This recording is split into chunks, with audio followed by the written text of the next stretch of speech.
ایک شہر جو ہنستے ہوئے بسایا گیا اور اس میں بسنے والی قوم جسے ہر نعمت سے نوازا گیا تھا، مگر وہ انسانی تاریخ میں ایک ایسی سرزمین تھی جہاں گناہ چھپ کر نہیں اعلانیہ رنگ میں کیے جاتے تھے۔ اس قوم کا جرم اتنا انوکھا تھا کہ اس جیسا فعل انسانی یادداشت میں کبھی درج ہی نہ ہوا تھا۔ اللہ کو ان کا راستہ پسند نہ آیا اور پھر اللہ کا فیصلہ اتر گیا اور پل بھر میں اس پوری قوم کو بستی سمیٹ الٹ دیا گیا۔ جو قیامت تک عبرت بن کر رہ گیا یہ قوم تھی قوم لوط، اور یہ بستا ہوا شہر سدوم یا گمورا شہر تھا۔ سدونم آج کے جارڈن اور پیلسٹائن کے درمیان دو مشہور شہر واقع تھے، سدوم اور گمورا۔ سدوم ایک ایسا شہر تھا جہاں زمین میں چشمے اور باغیچے دونوں موجود تھے، فصلیں اتنی مضبوط کہ لوگوں کو کبھی اندازہ ہی نہیں ہوا کہ یہ زمین بھی انکار سن سکتی ہے۔ کھجوروں کے گچھے نرم تھے، پھل بھرے ہوئے تھے اور زمین کے پانی میں مٹھاس تھی، لیکن ان کے دل قوم لوط کا، ان کے دل زمین کی مٹھاس سے الٹ دھیرے دھیرے سختی میں ڈھلنے لگے۔ پہلے پہلے ان کے گناہ فرد تک تھے۔ تمہاری مسکراہٹ بہت خوبصورت ہے۔ پھر سردار مسکرا کر بولے، یہ نیا راستہ ہے، اس میں مزہ ہے۔ اور پھر لوگوں میں یہ شوق عادت اور رویہ بن گیا۔ گناہ اب صرف فعل نہیں رہا، تہذیبی رنگ میں ڈھل گیا۔ جہاں لوگ رات کے اندھیروں سے نکل کر کھلی بیٹھکوں میں اعلانیہ فیصلے کرتے اور اللہ کی بتائے ہوئے احکاموں کو حضرت ابراہیم اور لوط بابل کے شہر میں بحث میں اڑا دیتے۔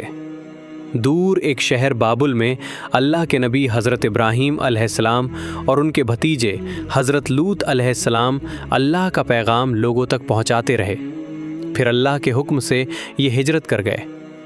حضرت لوط علیہ السلام وہ پہلے انسان تھے جو ابراہیم علیہ السلام پر ایمان لائے تھے۔ مطلب یہ دونوں صرف رشتے سے نہیں، دین کے سفر سے بھی جڑے ہوئے تھے۔ قرآن کہتا ہے کہ اور ہم ان کو اور لوط علیہ السلام کو اس زمین کی طرف بچا کر لے گئے جس میں ہم نے ساری دنیا کے لیے برکت رکھی ہے۔ اس سے مراد شام کا علاقہ تھا، یعنی ابراہیم علیہ السلام اور لوط علیہ السلام اللہ کی رہنمائی میں شام کے قدیم شہروں میں آئے۔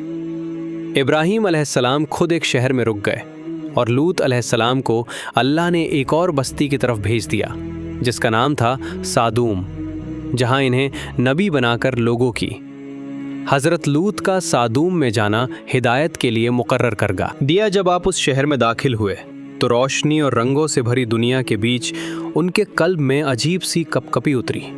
آنکھوں کے آگے تجارت کے کارواں، اونچے مکان بازاروں میں عنبر اور ریشم کی خوشبو، کھیتوں میں لہراتی ہریالی، سب کچھ اللہ کی نعمتوں کی گواہی دے رہا تھا۔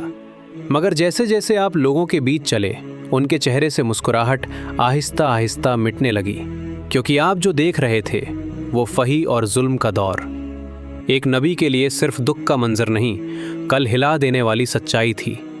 یہ وہ لوگ تھے جنہوں نے اللہ کی دی ہوئی فطرت کو چھوڑ کر اپنی خواہشوں کو اپنا معبود بنا لیا تھا، مرد عورتوں سے دور ہو کر مردوں میں ہی مائل ہو گئے تھے۔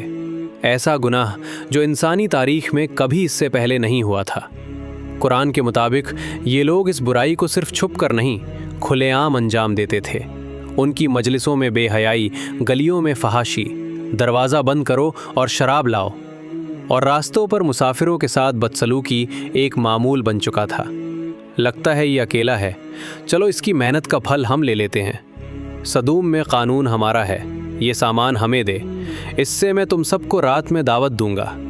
جس شہر کو اللہ نے امن، رزق اور خوبصورتی دی تھی، ذرا سوچو، اسی سرزمین پر لوگ سڑکوں پر بیٹھ کر آنے جانے والوں کو پریشان کرتے۔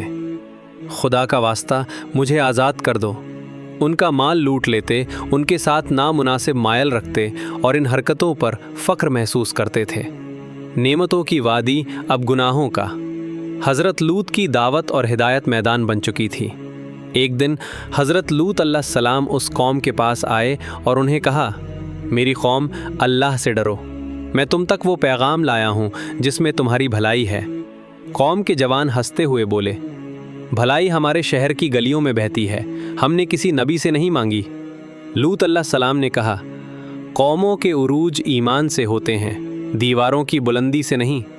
سردار غصے میں بولے، دیواروں کی بلندی ہم نے اپنے ہاتھ سے بنائی ہے، ایمان کون سی چیز ہوتی ہے؟